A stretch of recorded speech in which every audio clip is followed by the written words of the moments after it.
The beginning of the successful mobile accounting business was an idea. I know this is true because I was the one who gave him that idea. Now I'd like to pass on the story of another idea. And it was my accountant friend who indirectly suggested this one to me. When I first proposed the accounting idea to him, he said, "I like the idea, but I would not know how to turn it into cash." In other words, he did not know how to market his bookkeeping knowledge after he had acquired it. So with the aid of a young woman copywriter, a very attractive presentation was prepared describing the advantages of the new system of bookkeeping. The brochure told the story of this new business so effectively that its owner soon had more accounts than he could handle. There are thousands of people all over the country who need the services of a merchandising specialist capable of preparing an attractive way to market personal services. This idea was born of the necessity to solve a specific problem, but it did not stop by serving merely one person. The woman who created the presentation has a keen imagination. She saw in her newly born brainchild the making of a new profession to serve thousands of people who need practical guidance in marketing personal services.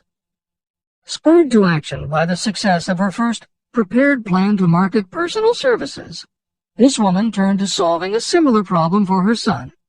He had just finished college, but had been totally unable to find a market for his services. The plan she created for him was the best example of merchandising personal services I have ever seen. When the presentation had been completed, it contained nearly 50 pages of beautifully typed, properly organized information. It told the story of her son's natural abilities, schooling, personal experiences, and a great variety of other information. The book also contained a complete description of the position her son desired, together with a marvelous word picture of the exact plan he would use in filling his position.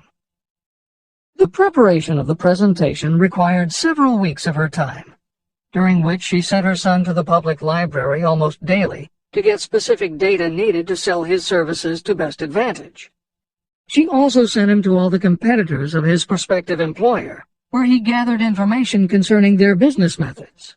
This was of great value in the formation of the plan he intended to use in filling the position he sought. When the plan was finished, it contained more than half a dozen very fine suggestions that would benefit the prospective employer. You don't have to start at the bottom. You may be inclined to ask, why go to all this trouble to secure a job? The answer is, doing a thing well is never trouble. The plan prepared by this woman for her son helped him get the job at the first interview and had a salary fixed by himself. Moreover, and this too is important, the position did not require the young man to start at the bottom. He began as a junior executive at an executive salary. Why go to all this trouble? Well, for one thing, this young man's planned presentation saved him no less than 10 years of working his way up. The idea of starting at the bottom and working your way up may appear to be sound, but the major objection to it is this. Too many of those who begin at the bottom never manage to lift their heads high enough to be seen by those who count. And the outlook from the bottom is not very bright or encouraging. It has a tendency to kill off ambition. You get into a rut, and you accept your fate because you form the habit of daily routine. Often this habit finally becomes so strong, you don't even try to throw it off. And that is another reason why it pays to start 1 or 2 steps above the bottom. By so doing, you will form the habit of looking around, of observing how others get ahead, of seeing opportunity, and of embracing it without hesitation. A splendid example of what I mean is Dan Halpin. During his college days, he was manager of the famous 1930 championship Notre Dame football team, when it was under the direction of the late Newt Rockne. Halpin finished college at a very unfavorable time. The Depression had made jobs scarce. So after a fling at investment banking and motion pictures, he took the first job with a potential future he could find. It was selling electrical hearing aids on a commission basis. Anyone could start in that sort of job, and Halpin knew it, but it was enough to open the door of opportunity to him. For almost 2 years he worked at the job, but it didn't satisfy him. He would never have risen above that job if he had not done something about his dissatisfaction. He aimed first at the job of assistant sales manager of the company, and he got the job. That single step upward placed him high enough above the crowd for him to see still greater opportunity. Also, it placed him where opportunity could see him. In his new position, he did so well selling hearing aids that A.M. Andrews, chairman of the board of the Dictograph Products Company, a competitor of the company for which Halpin worked, asked to meet with him. Mr. Andrews wanted to know something about that man Dan Halpin, who was taking big sales away from the long-established Dictograph Company. When the interview was over, Halpin was the new sales manager in charge of the Acousticon division of Dictograph. Then, to test young Halpin's mettle, Mr. Andrews went away to Florida for 3 months, leaving him to sink or swim in his new job. He did not sink. Newt Rockney's spirit of all the world loves a winner and has no time for a loser inspired him to put so much into his job that he was elected vice president of the company. Vice president was a job that most would be proud to earn through 10 years of loyal effort, but Halpin turned the trick in little more than 6 months. One of the major points I'm trying to emphasize through this entire philosophy is that we rise to high positions or remain at the bottom because of conditions we can control, but only if we desire to control them. I am also trying to emphasize another point, that both success and failure are largely the results of habit. I have not the slightest doubt that Dan Halpin's close association with the greatest football coach America ever knew planted in his mind the same kind of desire to excel that made the Notre Dame football team world famous. Truly, there's something to the idea that hero worship is helpful, provided you worship a winner. My belief in the theory that business associations are vital factors, both in failure and in success, was clearly demonstrated when my son Blair was negotiating with Dan Halpin for a position. Mr. Halpin offered him a beginning salary of about 1/2 what he could have gotten from a rival company. I brought parental pressure to bear and encouraged Blair to accept the job with Mr. Halpin. I believe that close association with people who refuse to compromise with circumstances is an asset that can never be measured in terms of money. The bottom is a monotonous, dreary, unprofitable place for any person. That is why I've taken the time to describe how lowly beginnings can be overcome by proper planning. Make your ideas pay off through specialized knowledge. The woman who prepared the personal service sales plan for her son now receives requests from all parts of the country, from others who want to market their personal services for more money. But don't think that all her plan consists of is clever salesmanship to help her clients get more money for the same services they formerly sold for less. She looks after the interests of the purchaser as well as the seller of personal services. She prepares her plans so that the employers receive full value for the additional money they pay.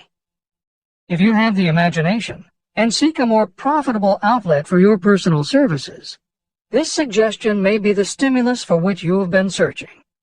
The idea could earn you an income far greater than that of the average doctor, lawyer, or engineer whose education required several years in college. Mary Kay Ash was literally researching and writing down specialized knowledge when the idea for a new business was born in her imagination.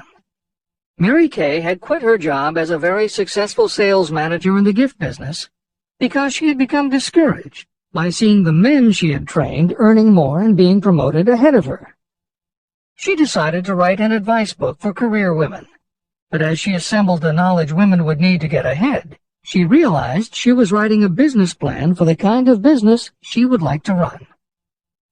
She took her life savings of $5,000, went out and found a skincare cream she liked, acquired the rights to it, and began to contact her friends and friends of friends to see if they would like to be beauty consultants for her new company. But what she was offering wasn't just a chance to sell skincare products.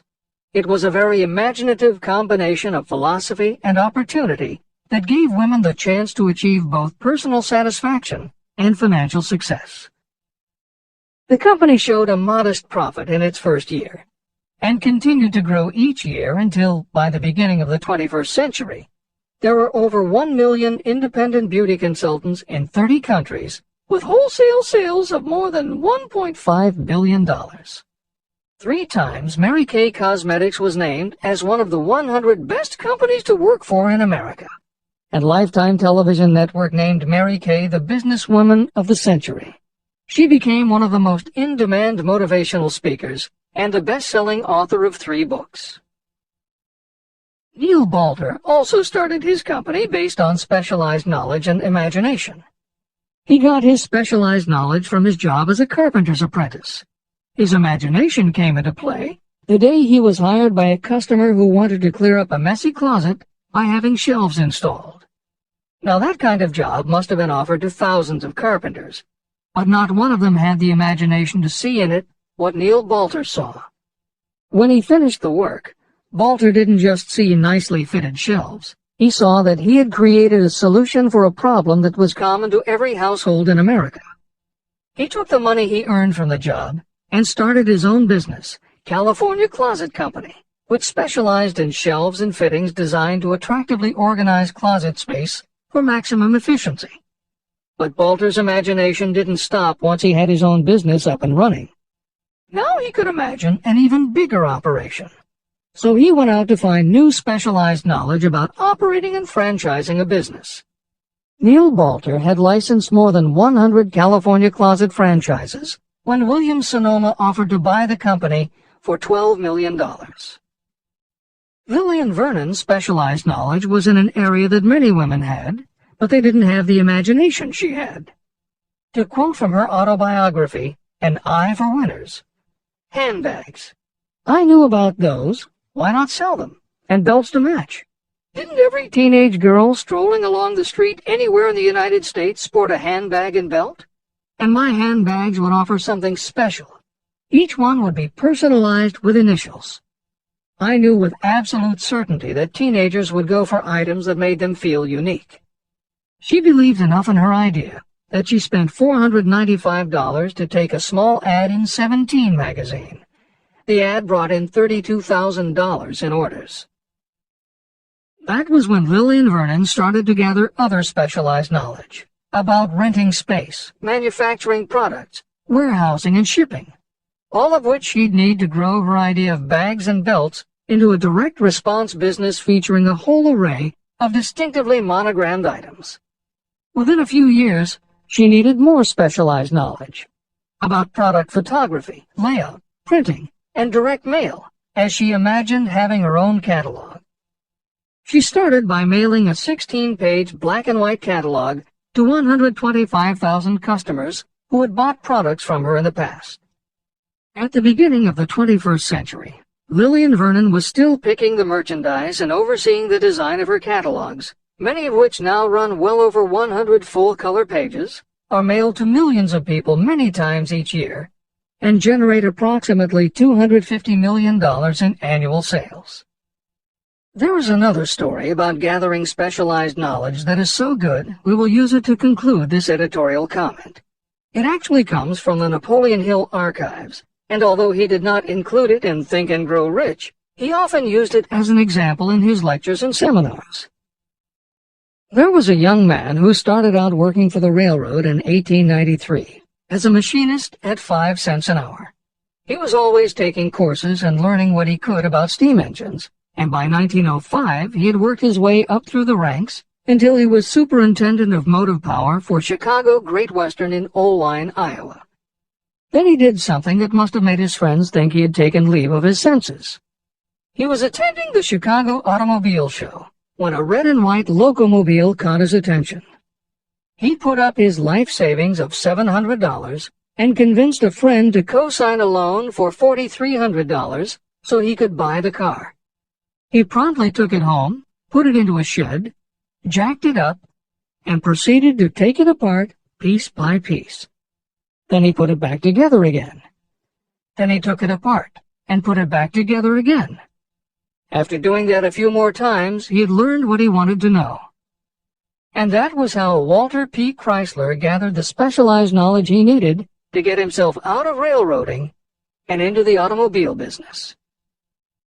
There is no fixed price for sound ideas. Behind all ideas is specialized knowledge. But remember, specialized knowledge is more abundant and more easily acquired than ideas. Because of this truth, there are ever-increasing opportunities for the person capable of helping men and women sell their personal services. Capability means imagination, the one quality needed to combine specialized knowledge with ideas to create organized plans that will yield riches.